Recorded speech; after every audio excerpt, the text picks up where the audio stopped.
ওমা, হ্যাঁ, কি করছো? এই যে নিজের কবিতাটা যে বলেছি একটুখানি শুনছি। নিজেরগুলো তো আর শোনা হয় না, তাই ল্যাপটপটা নিয়ে একটু বসলাম আজকে অনেক দিন পর, যে একটু শুনি নিজের রিলগুলো। বল। তারপর শুনে কেমন লাগছে? সেটা তো পাঁচজনে বলবে, এই আর কি, একটু স্বল্প চেষ্টা। ও ওমা, তারপরে সারাদিন কি কি রান্না করলে? চল তাহলে দেখাই, একটা খুব সুন্দর চিকেনের রেসিপি করেছি, তোকেও দেখাবো, সব বন্ধুদেরকেও দেখাবো। চল তাহলে রেসিপিটা বলা যাক। চলো। মশলাগুলোকে দেখিয়ে দিই।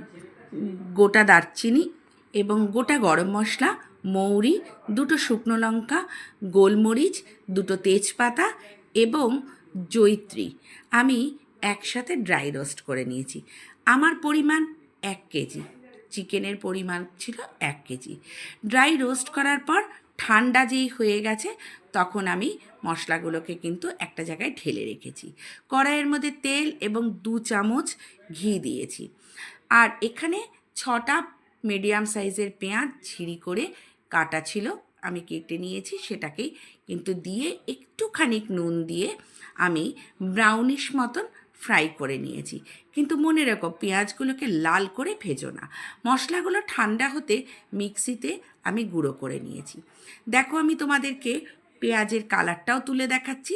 যেই এরকম কালার এসে যাবে, তখন কিন্তু এর মধ্যে 2 হাফ ইঞ্চি করা আদা এবং একটা বড় সাইজের রসুন একসাথে বেটে নিয়ে আমি কিন্তু দিয়ে দিয়েছি।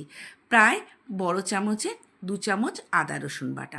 মশলাটা একটু কষে উঠতেই দিয়ে দিলাম কাশ্মীরি লঙ্কা 2 চামচ, বড় বড় বড় চামচের 2 চামচ কাশ্মীরি লঙ্কা। কালারটা এখানে ম্যান্ডেটারি।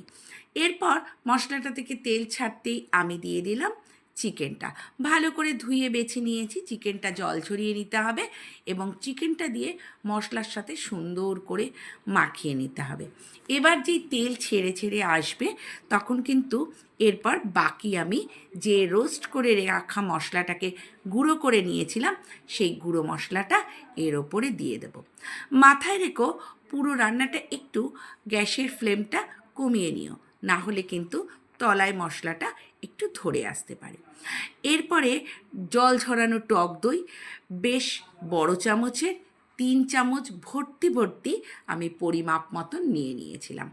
পরিমাপটা বলছি, মাংসের কোয়ান্টিটির ওপর কমানো বাড়ানো করবে। খুব ভালো করে আমি কিন্তু দইটাকে ফেটিয়ে নিয়েছি। মশলা থেকে যখন তেল ছেড়ে এসেছে, মানে মাংসটা বেশ কষে উঠেছে, আমি টক দইটা কিন্তু দিয়ে দিয়েছি।